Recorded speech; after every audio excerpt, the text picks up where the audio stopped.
Assalamualaikum warahmatullahi wabarakatuh. Kita kembali lagi dengan pelajaran IPA untuk kelas 9.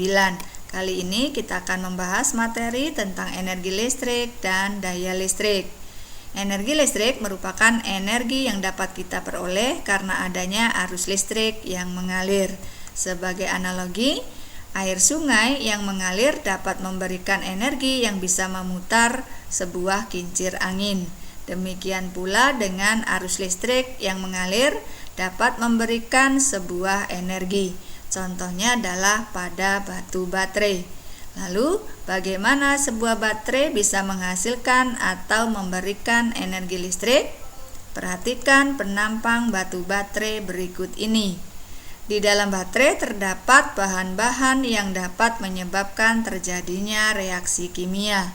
Reaksi kimia hanya terjadi jika kutub positif yang terbuat dari karbon dihubungkan dengan kutub negatif yang terbuat dari seng. Kemudian, ketika baterai dihubungkan dengan rangkaian listrik, maka reaksi kimia akan terjadi antara zinc dan larutan elektrolit di dalam baterai, sehingga menghasilkan elektron yang akan mengalir dari kutub negatif menuju ke kutub positif. Perpindahan elektron inilah yang kemudian menghasilkan energi listrik. Selanjutnya, perhatikan dua buah rangkaian berikut ini. Ada rangkaian A, ini dihubungkan dengan sebuah baterai yang mempunyai beda potensial 6 volt. Sedangkan rangkaian B dihubungkan dengan baterai yang mempunyai beda potensial 4,5 volt.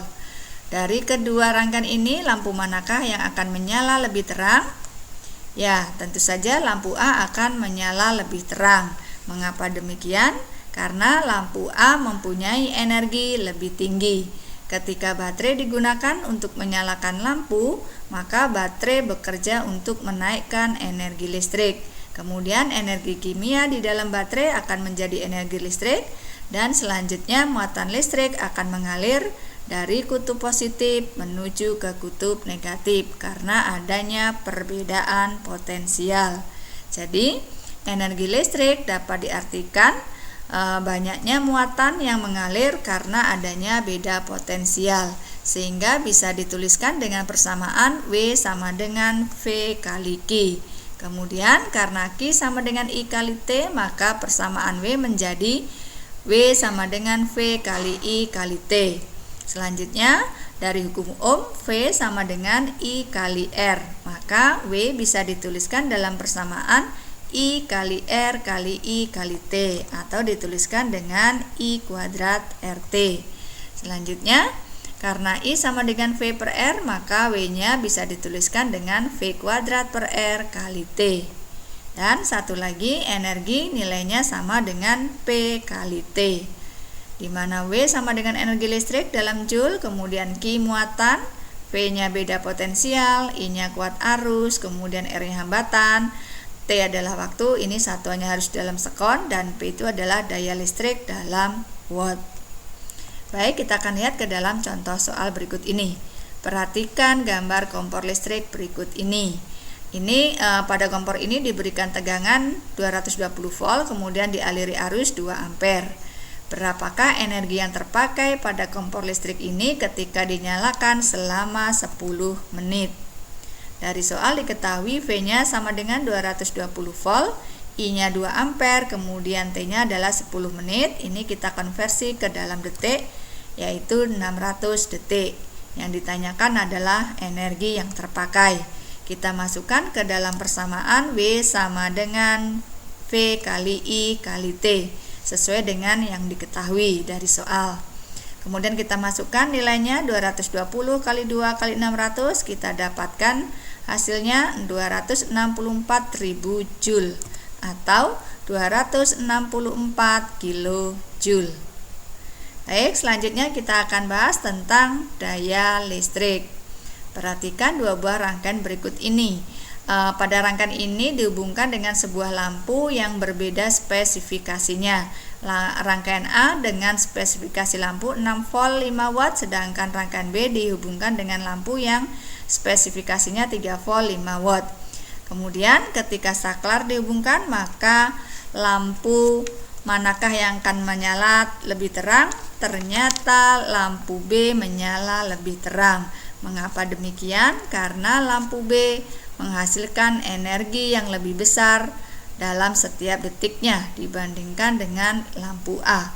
Jadi, daya bisa diartikan sebagai energi yang dihasilkan setiap detiknya.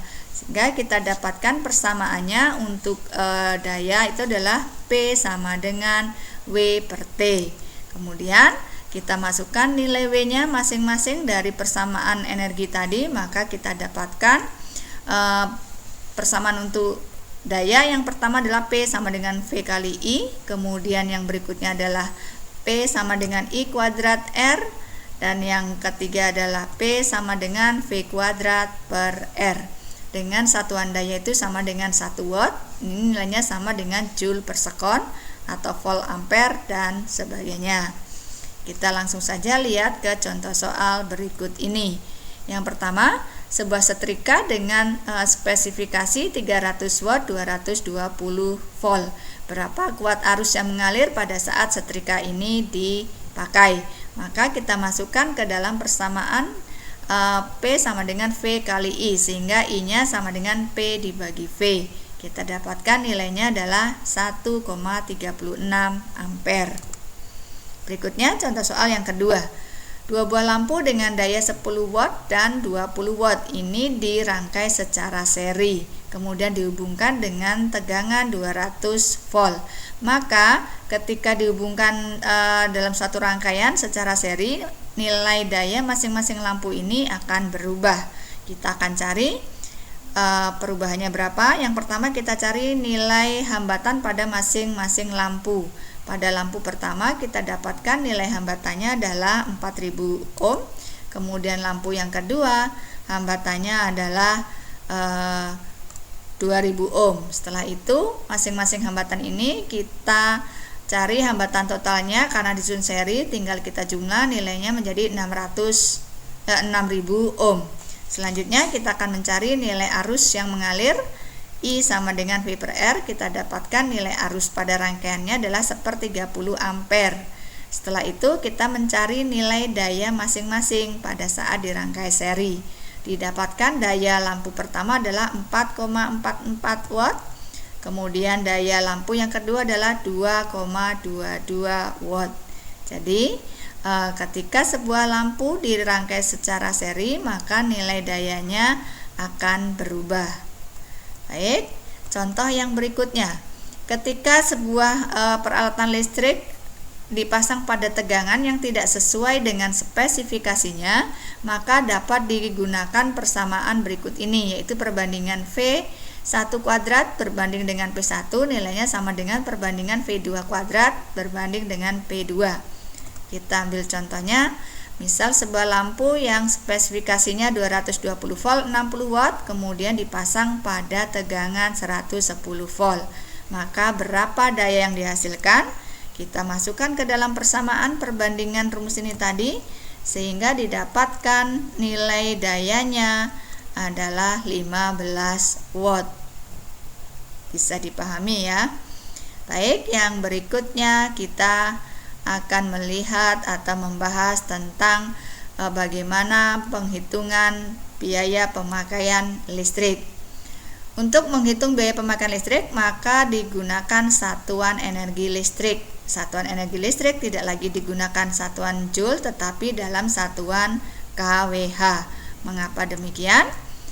Ketika membayar energi listrik, ini dipengaruhi oleh dua hal. Yang pertama adalah daya yang keluar pada alat listrik yang dipakai, kemudian yang kedua dipengaruhi oleh lama penggunaannya. Kemudian satuan yang dipakai untuk menghitung biaya pemakaian energi listrik bukan lagi dalam joule tetapi dalam kWh, karena memakai satuan joule ini terlalu kecil.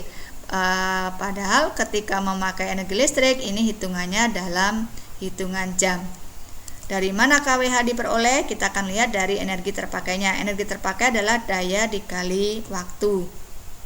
Kemudian kita dapatkan daya itu satuannya harus dalam kilowatt, kemudian waktunya ini harus dalam jam, sehingga kita dapatkan satuan dari energi terpakai adalah kWh, di mana W-nya itu sama dengan P kali T. Kemudian untuk mencari biayanya, nilainya sama dengan energi terpakai dikalikan dengan harga per kWh-nya. Langsung saja kita akan melihat contoh soal berikut ini. Yang pertama, berikut ini adalah diagram yang menunjukkan informasi atas spesifikasi sebuah lampu, yaitu 220 volt, 20 watt. Kemudian harga kWh-nya per kWh adalah Rp1.500. Maka berapa biaya rekening listrik yang harus dibayarkan ketika lampu ini dinyalakan 10 jam setiap hari selama 1 bulan. Kita hitung dulu berapa energi yang terpakai pada lampu dengan rumus daya kali waktu. Ingat, daya tadi satuannya harus dalam kilowatt, maka 20 watt ini kita bagi dengan 1000, didapat nilainya 0,02 kilowatt atau kW. Kemudian dikalikan waktunya adalah 10 jam setiap hari, kita kalikan 30 hari, maka didapat energi yang terpakai dalam 1 bulan adalah 6 kWh. Setelah itu kita hitung biaya rekeningnya dengan mengalihkan harga per kWh-nya, yaitu 1.500, maka kita dapatkan biaya rekening listriknya untuk 1 bulan adalah Rp9.000. Baik, satu contoh soal lagi, perhatikan yang berikut ini. Sebuah rumah tangga menggunakan 3 peralatan listrik. Yang pertama adalah lampu 25 watt, ini ada 2 buah, kemudian lemari es dan televisi. Kita hitung masing-masing energi yang terpakai pada setiap peralatan listriknya. Yang pertama kita hitung untuk lampu, karena ada 2, maka kita kalikan 2 kali 25 watt ini kita jadikan ke dalam kilowatt, kita bagi 1000 sehingga nilainya 0,025 kilowatt dikalikan 2, dikalikan pemakaian setiap hari 10 jam selama 31 hari karena bulan Desember, maka didapat nilainya 15,5 kilowatt hour. Yang berikutnya adalah lemari es 0,075 kilowatt dikalikan 24 jam setiap hari kali 31 hari, dapat nilainya 55,8 kWh. Dan yang ketiga adalah televisi 0,07 kilowatt dikalikan 15 jam setiap hari kali 31 hari. Kemudian kita dapatkan nilainya 32,55 kWh.